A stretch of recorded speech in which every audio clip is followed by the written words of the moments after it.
com, where the pros are the pros. They're running the same plays on SmackDown that they are on Raw with just different people.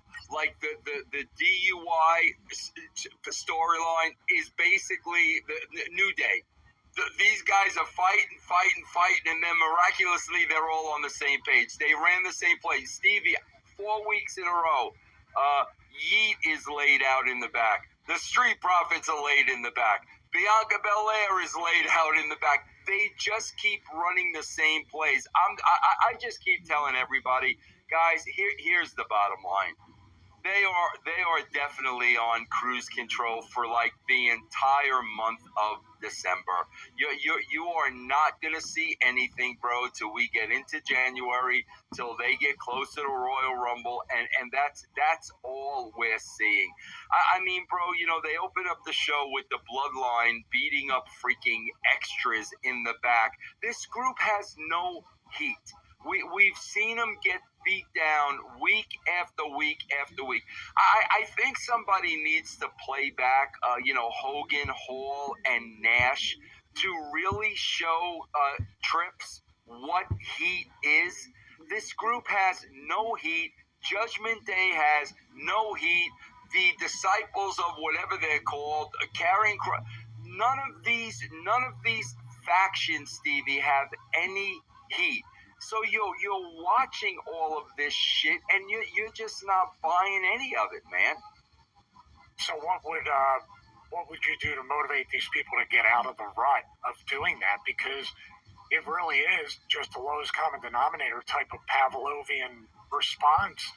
All right, it's the end of November. Survivor Series is over. Yep. Let's build to Rumble. Rumble's over. Let's build to WrestleMania. WrestleMania's over. Revenge Tour, then SummerSlam. I mean, it really, how do you break that rut? Because it seems to be making them a ton of money. Yeah, man. Yeah, it's mailed in. I'm just super happy the show's only 2 hours still. Like, that's the best thing going.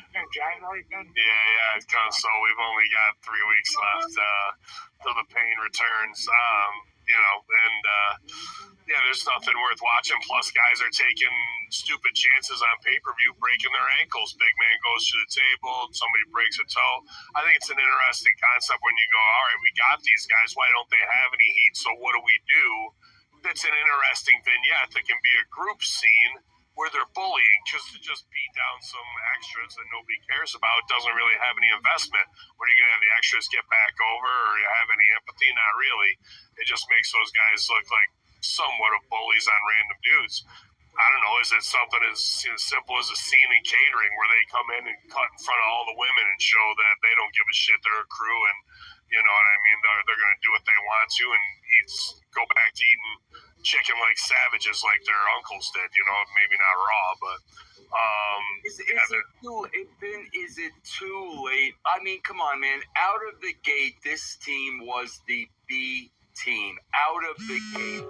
Is it too late to put any real heat on these guys? I'd make them cool, you know what I mean, and not give a shit. Like, they all got to show up on Ducati motorcycles or, you know what I mean? Like, they all got to have a certain, it's us above all. If you're the tribe, then why are you messing with them? But instead, bring out the hooly-goolies with a giant fucking rabbit mask on, and we're supposed to believe that's in the same universe, dude. Like, there is no rhyme or reason, and it is mailed in completely. So, like, why?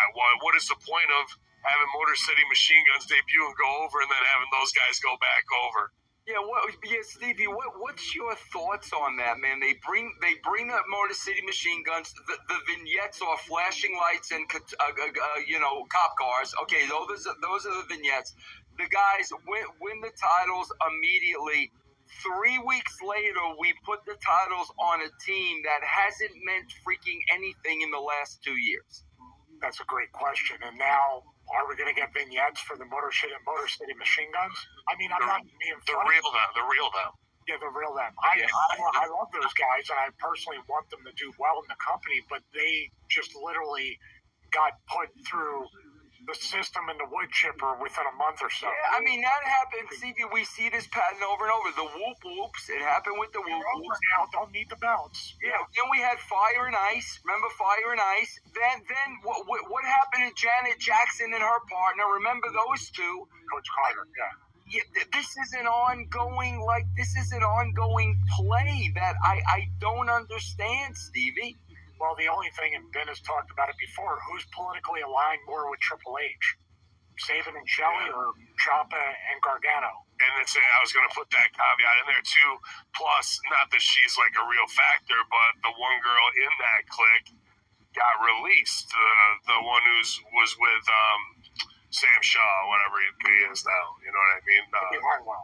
Indy Hartwell. So that was like I don't know. Fans won't ever understand this, and this is complete speculation and hyperbole, but there is a chance that is them putting the belts back on it, being Triple H's boy going, don't worry, your guys' jobs are safe because of it, when they were paranoid that, oh no, here comes a house cleaning and we might all get done because somebody in our crew who thought they might not be touchable because we're so close to DX that it isn't. Like I said, this is what runs through wrestlers' minds while they're in their, condo that they paid $400,000 for. They don't know where the next check is coming from. You know what I mean? How do I get a hold of Tony Khan? So, were all those guys paranoid because of that? And did they put the belts back on them because of that to reassure them that, no, you're still our dudes? Then why would you release Indy Hartwell? It's interesting. Yeah.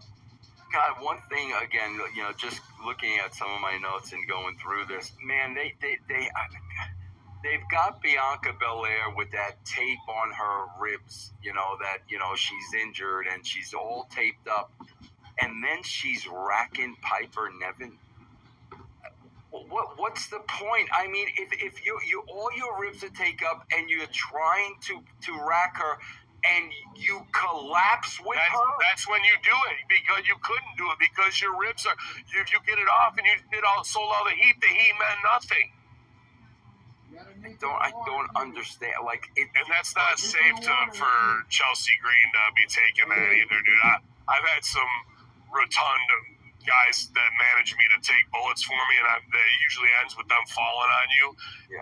It sucks for me, and I'm a big dude. You have a 450-pounder Yokozuna size guy hit you. Dude, she's 130, 140 pounds. You know what I mean? And took all of that. That shit was. There's no way to really prepare or protect yourself for that. Yeah. Plus, Bianca Belair is moving in the worst way possible, laterally. Yeah. Without even being able to look, because she's got the girl's body there. Yep. They got lucky because it turned out to be a clean, splash. But I don't get it. I don't get any of that because they went through. I believe they've done this already. They talk about the running the same table again. Didn't they have 3, 4, or 5 matches where she couldn't get her, and then finally hit her with the finish? Yeah. And it was a good series of matches, but now just one and done.